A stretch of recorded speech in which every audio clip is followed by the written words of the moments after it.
Queridos irmãos, a graça e a paz de Jesus a todos mais uma vez.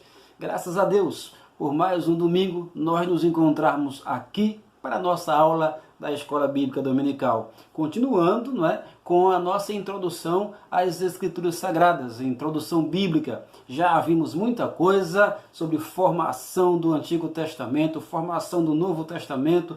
Começamos já há algumas semanas a tratar sobre os livros apócrifos e por que é que nós, como protestantes, não aceitamos os livros, ou os 7 livros apócrifos que estão nos Antigos Testamentos das Bíblias Católicas Romanas.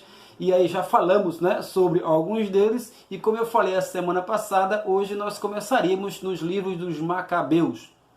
Sim, não dará tempo a gente terminar os 2 livros hoje, porque são 2 livros dos Macabeus, chamados de 1º Macabeus e 2º Macabeus, mas sim, vamos, se Deus quiser, terminar o 1º livro dos Macabeus. Quais são as incoerências, as coisas que esse escrito tem, que a gente não aceita o mesmo como parte do cânon sagrado, da coleção de livros inspirados por Deus.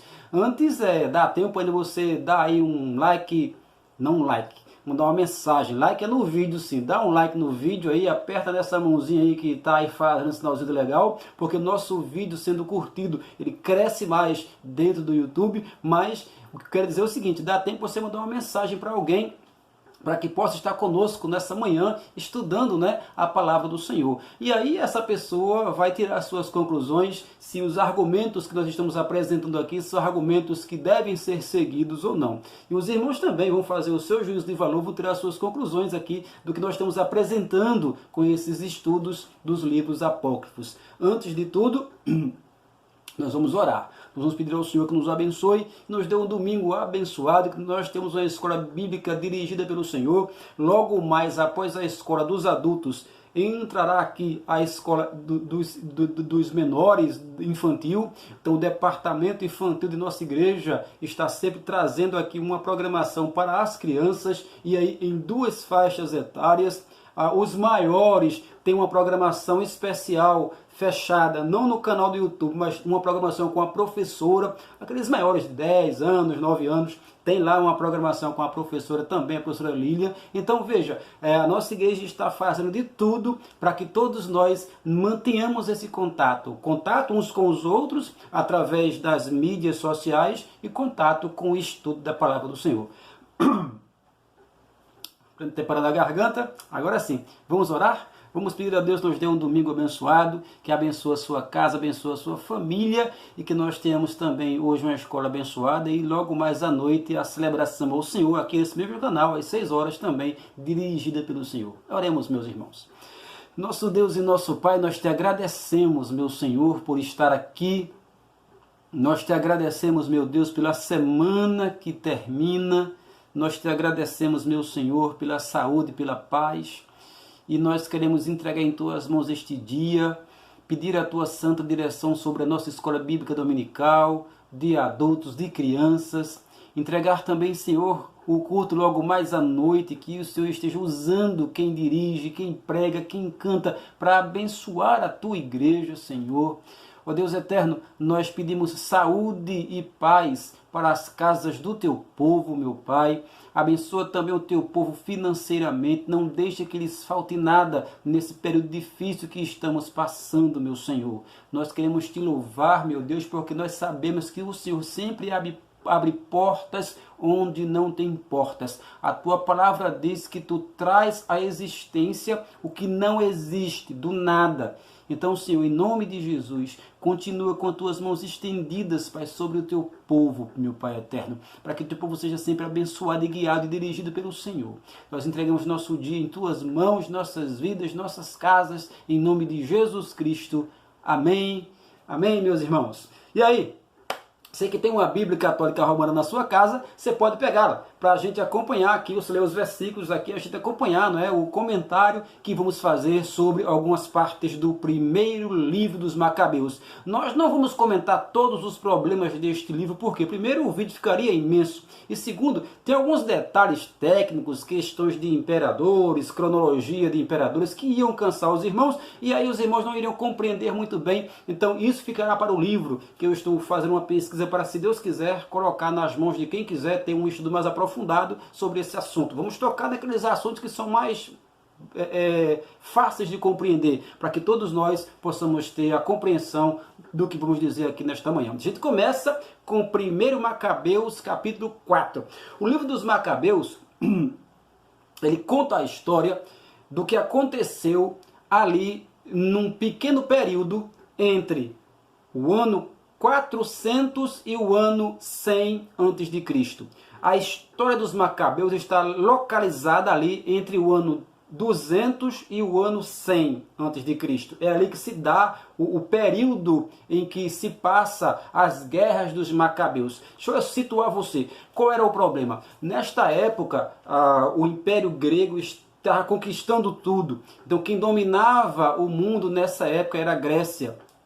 E aí, os imperadores gregos, muitas vezes, eles queriam helenizar as pessoas. O que é helenizar? Helenizar é colocar a cultura grega nas pessoas que eles dominavam.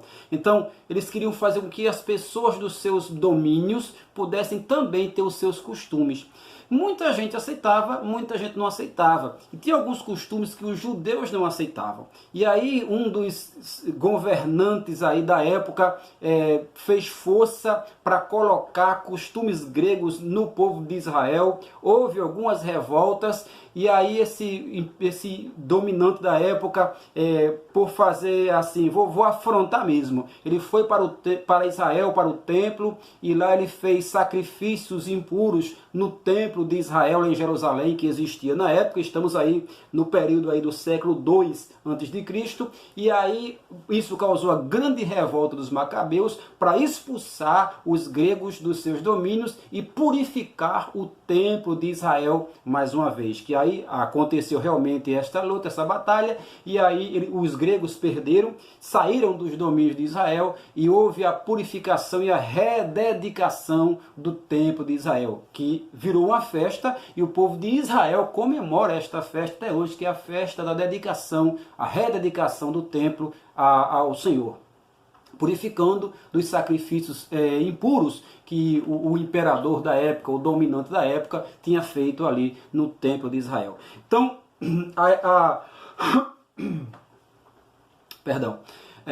a data ou as datas deste livro estão mais ou menos entre 103 e 63 a.C., quando este livro foi escrito.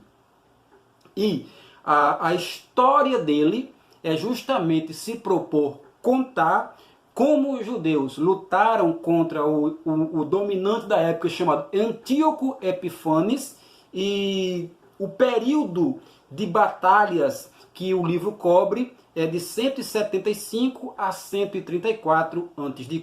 É esse período histórico que o livro tenta cobrir. Pois bem, então partindo para agora o livro mesmo, capítulo 4, versículo 35, está escrito assim. 4:35. Vendo a derrocada de suas tropas e a intrepidez que se manifestava nos soldados de Judas Macabeu, que era o líder, dispostos a viver ou a morrer corajosamente, Lísias retomou o caminho de Antioquia, onde se pôs a recrutar mercenários estrangeiros, pretendendo voltar à Judéia com uma força ainda maior. Preste atenção aqui, para você entender. Aconteceu uma batalha entre o exército de Judas Macabeu e desse outro comandante chamado Lísias. Lísias era o comandante inimigo.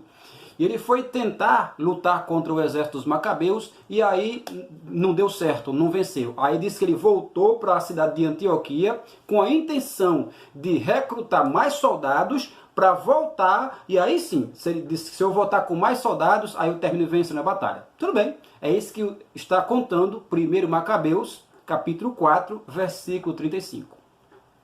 Você lembra que eu disse que tem 2 Macabeus? Primeiro e segundo?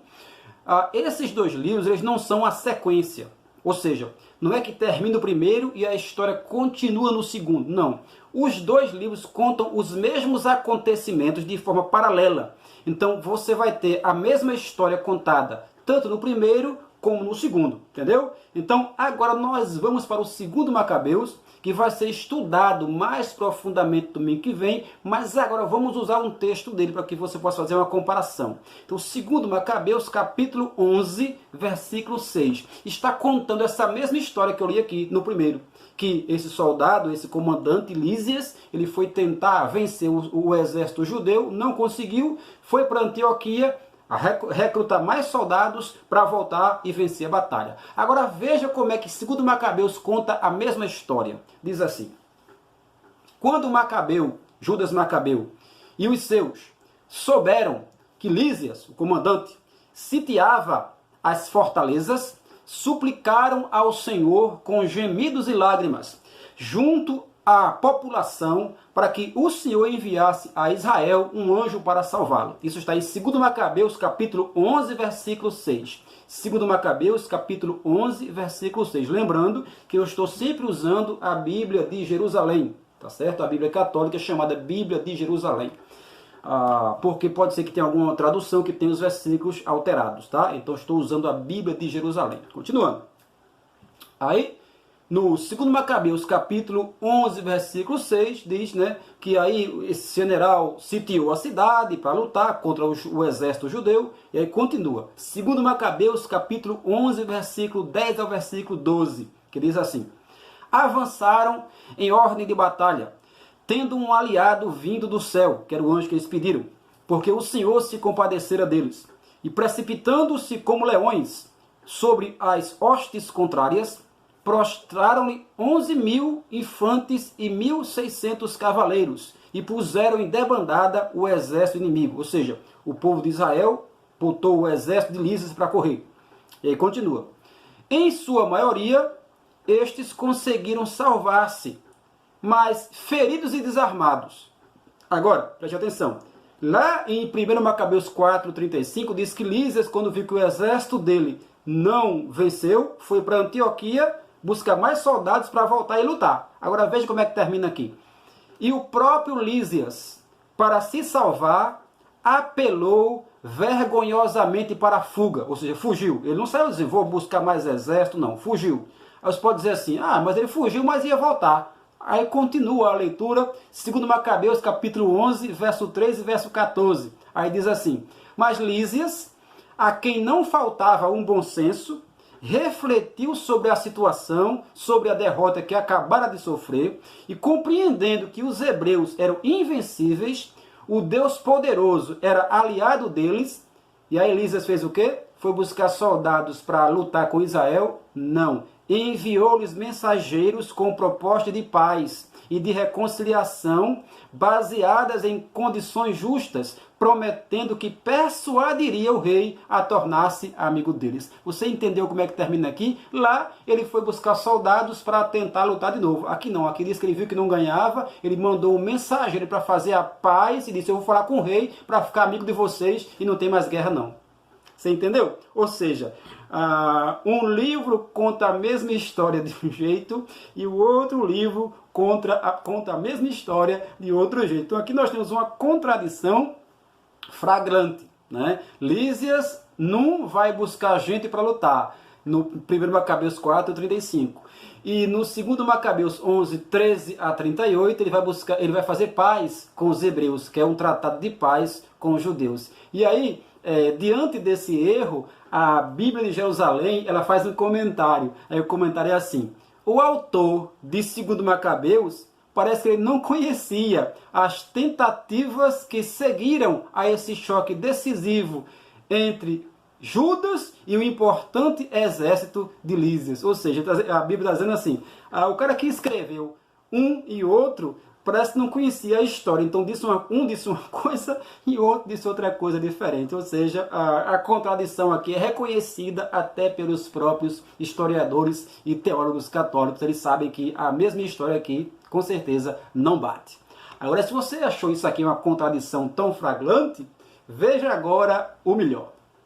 1 Macabeus capítulo 6, verso 5, versículo 8 e versículo 16. 1 Macabeus capítulo 6, verso 5, verso 8 e verso 16. Diz assim: vieram anunciar-lhe na Pérsia a derrota das tropas enviadas à terra de Judá.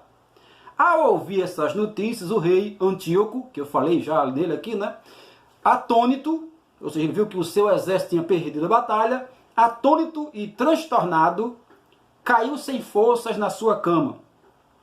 Adoeceu de tristeza, por não lhe terem sucedido as coisas conforme o seu desejo.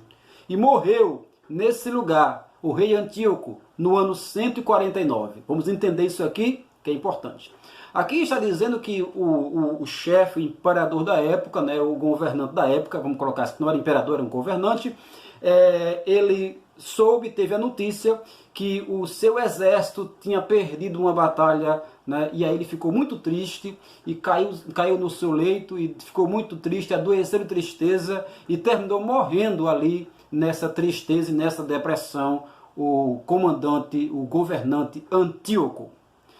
Agora, no segundo livro de Macabeus, que eu já disse que não é a continuação, contam as mesmas histórias. No segundo livro dos Macabeus, capítulo 1, verso 14 ao verso 17, vai contar a mesma história da morte desse rei Antíoco. Lá ele morreu de tristeza. Agora aqui, no 1 Macabeus, capítulo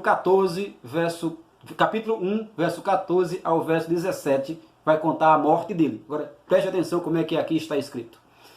Efetivamente, com o pretexto de desposar a deusa, ou seja, o rei arrumou um pretexto de dizer, vou me casar com a deusa. Então, com esse pretexto, Antíoco, acompanhado de seus amigos, foi a esse lugar com a intenção de receber-lhe as vultuosas riquezas como dote. Os sacerdotes do lugar, que era o templo, o Nâneu, os sacerdotes do lugar de Nâneu, expuseram-nas, as riquezas ao rei.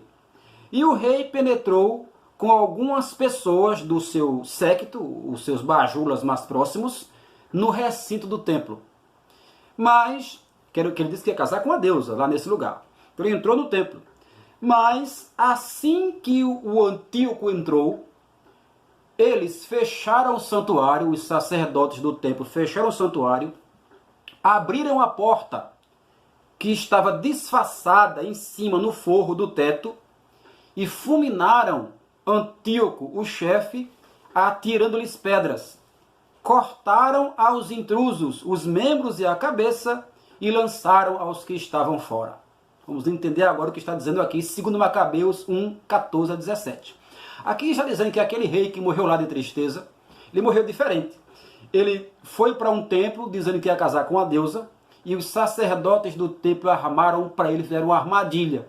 Quando ele entrou no templo com alguns dos seus mais próximos, eles fecharam a porta e abriram uma porta disfarçada que tinha no teto. E lá tinha gente e apedrejaram, jogaram pedras neles e aí depois cortaram a cabeça deles e jogaram fora do templo. Ou seja, ele morreu de tristeza num canto e morreu apedrejado em outro canto, o mesmo personagem. Aí você pode dizer assim, já é realmente um pouco difícil. Mas se eu disser a você que ele morreu de novo, uma terceira vez, de forma diferente? Pois é. Segundo Macabeus, capítulo 9, verso 1 ao verso 5 e o versículo 28. Segundo Macabeus, capítulo 9, verso 1 ao verso 5 e o versículo 28. Veja a mesma história da morte de Antíoco, como é que está contada aqui. Aconteceu que por esse tempo voltava Antíoco das regiões da Pérsia, desavorado e sucumbido. Ele invadira com efeito a cidade de Persépolis, com a intenção de saquear o templo e oprimir a cidade. Diante disso, a população se levantou e recorreu às armas. E aconteceu que Antíoco teve que fugir e foi posto em fuga pelos habitantes da cidade. e ele se viu forçado a se retirar. Perto da cidade de Ecbatana, ele soube que o que acontecera com Nicanor e com o pessoal de Timóteo, outras duas pessoas dele. E acometido de muita raiva, ele ficou com muita raiva, e ocorreu a ideia de fazer os judeus pagarem a afronta infligida a ele, pelos que o haviam posto em fuga. Então ele ordenou ao cocheiro, que estava levando ele lá na sua carroça, que tocasse o carro sem parar, a fim de apressar o fim da viagem, enquanto já lhe pairava sobre a cabeça a sentença do céu. Ou seja, ele disse, agora eu vou acabar com os judeus. Mas diz o texto que Deus já tinha pesado a mão sobre ele. Aí continua. Ele afirmou, com efeito, no seu orgulho, ele disse, eu farei de Jerusalém a vala comum dos judeus, quando eu lá chegar. O Senhor, porém, que tudo vê, o Deus de Israel, feriu Antíoco com uma chaga incurável e invisível. E mal ele acabara de proferir essa frase, uma dor nas entranhas que nada conseguia aliviar e violentas cólicas o acometeram. E depois dessa dor na barriga e dessas cólicas, coube assim a esse homem sanguinário e blasfemo, após ter sofrido dores tão horríveis quanto as que infligira aos outros, a sorte lamentável entre todos em toda a terra, e morreu. Ou seja, você entendeu o que está acontecendo aqui? No lugar, ele morre apedrejado. No outro lugar, ele morre de tristeza. E em outro lugar, ele morre de dor de barriga, poderíamos dizer assim, né? Uma cólica que ninguém poderia, remédio nenhum curou, ele terminou morrendo dessa doença que diz que foi Deus que infligiu sobre ele. Agora, observe, meus irmãos, como essas três narrativas, elas são diferentes umas das outras.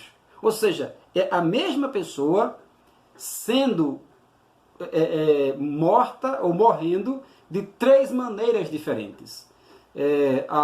Quando nós olhamos essas três narrativas aqui, a Bíblia de Jerusalém, católica, né, vale salientar, comentando esse fato de três histórias diferentes, né, aí a Bíblia de Jerusalém diz assim, esta narrativa popular a respeito do fim de Antíoco não corresponde nem a do capítulo 9, versículo em diante, que a gente já leu, nem a de 1 Macabeus, capítulo 6, que a gente já leu. Ou seja, ela diz, é tudo diferente aqui. As circunstâncias verdadeiras da sua morte ainda não eram conhecidas. Ou seja, ele diz assim, a pessoa quando escreveu isso aqui não sabia como é que ele tinha morrido não, então terminou escrevendo o que não devia. Então, ou seja, como é que um livro contando a morte de uma pessoa de três maneiras diferentes pode ser considerado como inspirado, né, pelo Espírito Santo de Deus, e como é que um livro que conta a morte de uma pessoa de três maneiras diferentes pode ser dito que o Deus que nunca erra foi quem escreveu esse livro. Então, meus irmãos, 1 Macabeus e 2 Macabeus tem diversas histórias que quando um conta de uma forma, outro vai e conta de outra forma. E aí, continua. Por exemplo, 1 Macabeus capítulo 13, verso 43 e verso 47, diz assim, por aqueles dias, Simão cercou a cidade de Gazara, e investindo contra ela de todos os lados, construiu uma torre móvel. Encostou essa torre nas muralhas da cidade e martelou uma das torres e aí se apoderou dessa torre. E aí Simão entrou em acordo com eles e suspendeu o ataque. E expulsou as pessoas da cidade, purificou as casas que tinham ídolos e entrou triunfantemente sob o canto de hinos e de bênçãos. Então aqui diz que Simão, né, que era um dos judeus, um dos comandantes de batalha, cercou a cidade de Gazara, e aí ele construiu uma torre, e nessa torre de guerra, né, ele terminou conquistando uma das torres da cidade, e aí entrou na cidade, expulsou as pessoas, purificou as casas, e aí entrou triunfantemente na cidade. Isso aí está em 1 Macabeus 13, 43 e 47. No livro 2 Macabeus, que está contando a mesma história da conquista dessa cidade de Gazara, veja como é que está lá. O próprio Timóteo fugiu para uma praça forte, muito bem guarnecida, chamada Gazara, comandada por Quérias. Mas Judas Macabeu e os seus sitiaram a cidade e a praça durante 4 dias de sitiação, sítio naquela praça, e diz com grande entusiasmo. E continua. E confiados que a praça era muito fortalecida, os inimigos que estavam lá multiplicavam blasfêmias contra os judeus e não cansavam de proferir palavras ímpias. Quando deu 5 dias de cerco do povo de Israel contra esse pessoal, quando deu o 5º dia, 20 jovens entre os soldados de Judas Macabeu, muito encolerizados, porque o pessoal estava blasfemando contra eles, com aquelas blasfêmias, animados de uma jovem coragem, lançaram-se contra as muralhas e, com muito furor, puseram-se a massacrar quem lhe caísse nas mãos. Do mesmo modo, do outro lado da cidade, partiram muralha acima contra os sitiados, surpreendendo-os pelas costas. Incendiaram as torres e, acendendo fogueiras, queimaram vivos os blasfemadores. Quanto aos primeiros, os que estão do outro lado, abateram as portas e derrubaram as portas e fizeram entrar o resto do exército e foram os primeiros a ocupar a cidade. Degolaram Timóteo, que estava escondido na Gazara, que se escondeu numa cisterna, e com ele seu irmão Quérias e Apolófanes.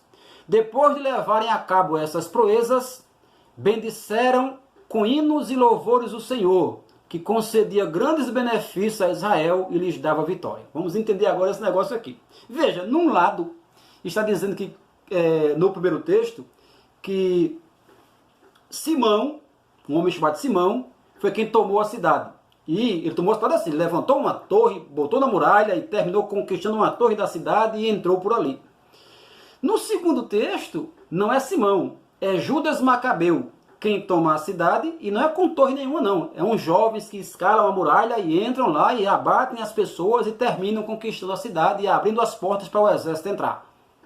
Ou seja, a mesma história contada de 2 maneiras completamente diferentes. Até os personagens eles são trocados. Não só a forma da conquista da cidade, mas também os personagens são trocados. Então, por isso, meus irmãos, por fatos como esses, tem mais coisas que, como eu disse, seriam detalhes muito técnicos que não vale aqui tocar. Mas esses aqui são muito claros, né? Quem lê não tem como fugir da conclusão. O Deus que inspirou a palavra, o Espírito Santo de Deus, não poderia estar dizendo uma coisa num canto e contradizendo a mesma coisa em outro canto. É por isso que no final do segundo livro dos Macabeus, quem escreveu vai pedir até desculpas. A gente vai ver isso na semana que vem. Mas olha, eu vou pedir desculpas aqui, se eu fiz certo, tá bom, se eu não fiz certo, vocês me desculpem, mas era isso que eu podia fazer. Então, é a grande prova de que quem escreveu esses livros, que são livros que existem, livros históricos, não estavam lá achando que estavam escrevendo palavras de Deus. Foi a Igreja Católica Romana quem colocou neles esse título de palavra de Deus. Os próprios autores não reivindicam que estão contando a história inspirados por Deus. Estão apenas contando histórias que eles também se equivocam. Eles erraram, eles não pesquisaram direito, enfim. Logo, nós não aceitamos esses livros por causa de coisas, contradições flagrantes como estas aqui. Um livro que traz tantas contradições como a gente já viu agora e que mostra uma pessoa só morrendo de 3 maneiras diferentes, com certeza não pode vir do Espírito Santo do Senhor Deus e não pode ser considerado como Jesus Cristo disse, como Escritura, porque a Escritura não pode falhar. Quem disse isso foi o próprio Senhor Jesus Cristo. Então, meus irmãos, é por esses motivos que, entre outros, que nós, como cristãos protestantes, não aceitamos o primeiro livro dos Macabeus. Bem, chegamos ao final dessa nossa aula aqui. Semana que vem a gente vai para o segundo livro dos Macabeus, tá? Para a gente conhecer que problemas esse outro livro tem. Daqui a pouco está chegando aqui já ao departamento infantil, que vai estar trazendo uma programação para as suas crianças. E logo mais às 6 da tarde a gente tem o culto de louvor e adoração ao Senhor. Muito obrigado pela sua presença, muito obrigado por estar conosco. Que esse seu dia seja um dia abençoado na presença do Senhor. Deus te dê saúde e muita paz. E a gente ora e agradece ao Senhor por mais esse estudo da Palavra de Deus. Senhor Deus, nós te louvamos e agradecemos, meu Pai, porque podemos abrir a Bíblia e também ver os fatos históricos, meu Pai eterno do céu, e ver como teu Espírito Santo não poderia ter colocado, Senhor, esses livros na tua palavra, porque eles têm muitas contradições. Que o Senhor nos preserve, meu Pai do céu, crendo que o Senhor preserva toda a verdade e não compactua com a inverdade. Abençoa teu povo, nos deixe em tua presença, meu Pai do céu, que logo mais à noite temos um culto abençoado diante do Senhor. Abençoa o departamento infantil e a sua programação até que chega aqui logo mais. Nós te agradecemos por tudo e pedimos em nome de Jesus Cristo. Amém. Amém. Deus abençoe você, abençoe a sua família e até terça-feira. Quinta-feira, no culto de doutrina, se Deus nos permitir. E quem sabe logo mais à noite você me verá aqui no canal, no nosso culto de louvor e adoração ao Senhor. Espalhe esse vídeo, chame as pessoas para estarem conosco, para assistirem aqui o nosso canal, se inscreva no canal, deixe o seu like e até a próxima vez, se Deus assim nos permitir. Até lá, Deus abençoe a todos.